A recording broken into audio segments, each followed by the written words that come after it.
You're ready. I believe you have a short staff presentation. Very brief, sir. Okay. Good afternoon, Matt Lesh, Director of Public Works. We're here to present item 3.4, the amendment to Title 24.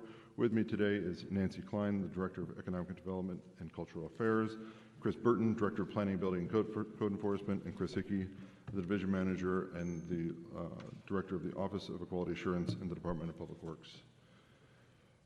Very brief timeline.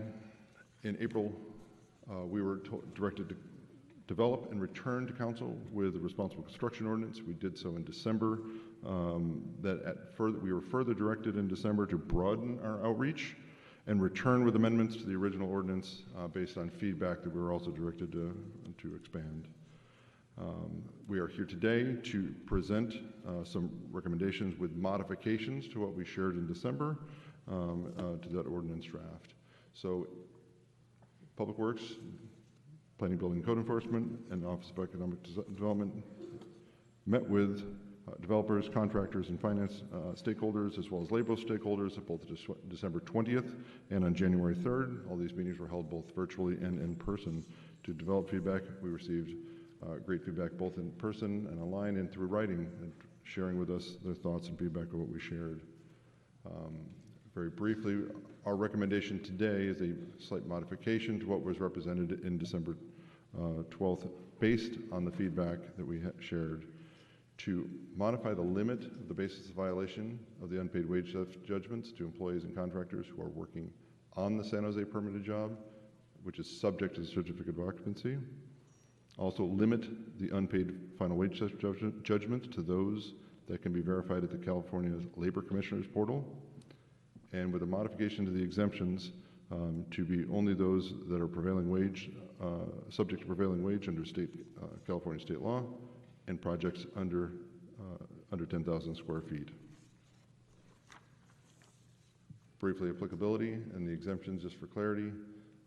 Permitted projects, as noted, subject to the certificate of occupancy, and employees and contractors working on the San Jose project, and only final judgments confirmed through the California Labor Commissioner's portal.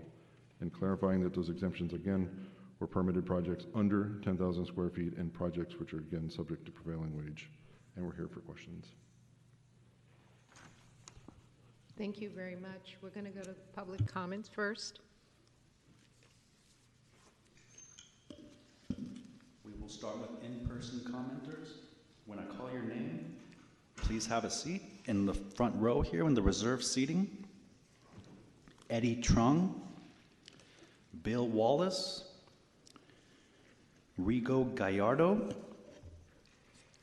Louise Arnhem, and Doug Bloch, please. Go ahead. Good afternoon, Mayor Mahan and City Council members. My name is Eddie Truong, and I'm here today representing NAIOP-Silicon Valley. NAIOP is the leading organization representing over 200 local developers, owners, investors, and related professionals in the commercial real estate industry and mixed-use market.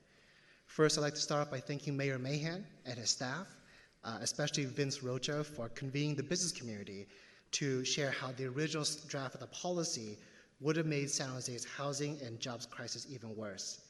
Thank you to Councilmember Davis for speaking to every stakeholder to craft better public policy, as the original ordinance would have done very little to address wage theft and would have had disastrous consequences for job creation and would have made housing less affordable. But I think we're in a better place today because of you. Thank you.